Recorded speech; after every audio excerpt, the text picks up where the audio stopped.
তোমরা কিছু শুনলেই? স্যার, ওই দিক থেকে একটা মেয়ের চিৎকার করা শব্দ শুনলাম। চলো।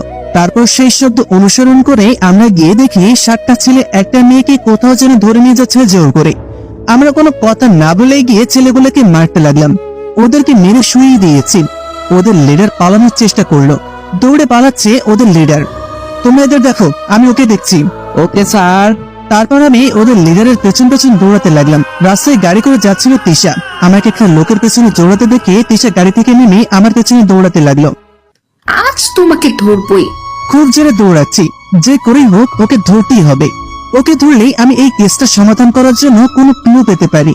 যারা যারা ধরা পড়েছে তারা কি আমাকে চিনতো?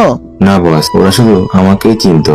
ও, তাহলে ওরা এবার তোমার কথা ওই লোকগুলোর কাছে বলে দিবে, আর ওই লোকগুলো তারপর তোমাকে ধরবে, আর তুমি আমার কথা বলে দিবে। না বস, আমি কোনদিনই আপনার নাম বলবো না। আর কিছু বলার আগেই ইমরান মাটিতে পড়ে যায়। সৌরভ, ইমরানকে কে গুলি করেছে?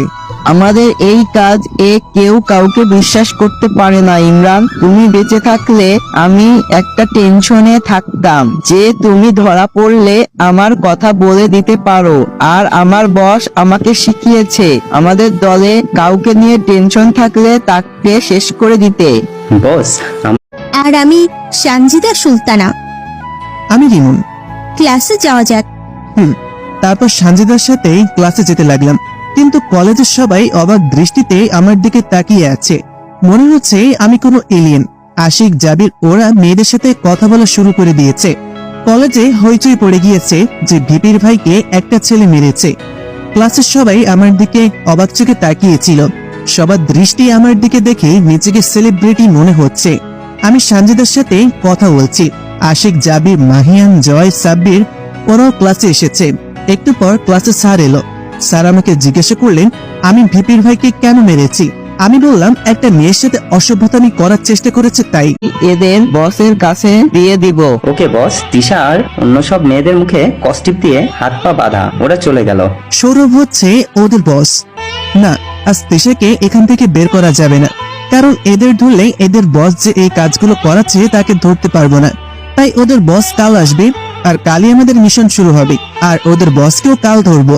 আমি ওখান থেকে চলে এলাম। কিছুদূর আসতেই আশিক ফোন দিল। বস, আপনি কোথায়? আমরা এখন থেকে খেপুপাড়া স্ট্যান্ডে আপনার জন্য অপেক্ষা করতেছি। তোমরা ওইখানেই থাকো, আমি আসছি। Okay sir. তারপর ফোনটা কেটে দিয়ে ওদের ওইখানে গেলাম। বস, আজ আমাদের মিশন কোথায় হবে? আজ কোনো মিশন হবে না, কাল মিশন হবে, আর কালই আমরা